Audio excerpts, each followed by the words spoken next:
नमस्कार। YouTube के अपने चैनल अंतर्दृष्टि में मैं अनिल गुप्ता आपका स्वागत करता हूँ। ज्योतिष के इस कार्यक्रम में जो आज मैंने विषय चुना है वो है विदेश यात्रा। जन्म कुंडली में विदेश यात्रा का योग कैसे बनता है, इसी को हम जाने और समझेंगे। विदेश यात्रा कई प्रकार के होते हैं। कुछ लोग पढ़ाई के लिए जाते हैं, कुछ लोग घूमने के लिए जाते हैं, कुछ लोग कमाने के लिए जाते हैं। तो उनकी जन्म कुंडली में योग अलग अलग तरीके से बनती है। लेकिन मैं जो आपको आज जिस तरह का योग बता रहा हूं वो जनरल इसको मान करके चलिए, सभी के लिए। तो जिनको या जिनके जन्म कुंडली में इस प्रकार का योग बनते हैं वो विदेश यात्रा को अवश्य जाते हैं। तो सर्वप्रथम हमने कन्या लग्न की जन्म कुंडली ली है। तो कन्या लग्न में बुध लग्नेश बनते हैं, लग्न के स्वामी बुध बनते हैं और नवम भाव के स्वामी शुक्र बनते हैं।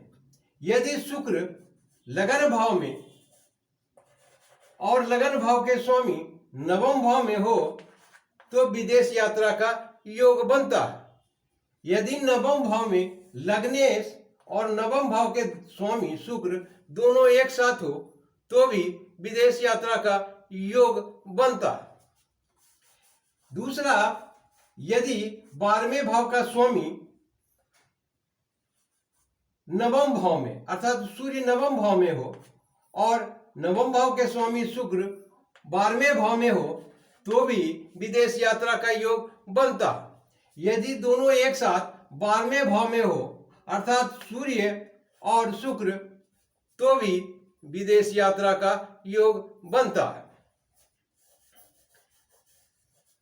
तीसरा, यदि लगन भाव के स्वामी जैसे इसमें बुध बन रहे हैं ये 12वें भाव में हो तो भी विदेश यात्रा का योग बनता है। यदि 12वें भाव का स्वामी सूर्य स्थित हो और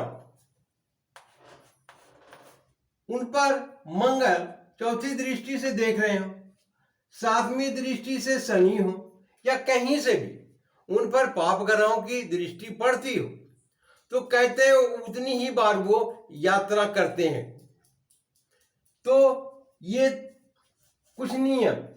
अब एक और अंतिम नियम मैं बता रहा हूं कि यदि अष्टम भाव के स्वामी मंगल अष्टम भाव में ही स्थित हो और इन पर शनि की दृष्टि, जैसे इसमें तीसरी दृष्टि से शनि मंगल को देख रहे हैं, क्षीण चंद्रमा 7वीं दृष्टि से इनको देख रहे हैं, तो ऐसी स्थिति में भी जातक विदेश यात्रा को जाते हैं। तो ये थे कुछ नियम जो विदेश यात्रा जाने का योग बनाते हैं। आशा करता हूं आप लोग इसे आसानी से समझ गए होंगे। अच्छा लगे तो आप लिख सकते हैं और पूरा वीडियो देखने के लिए आपका बहुत बहुत शुक्रिया और धन्यवाद।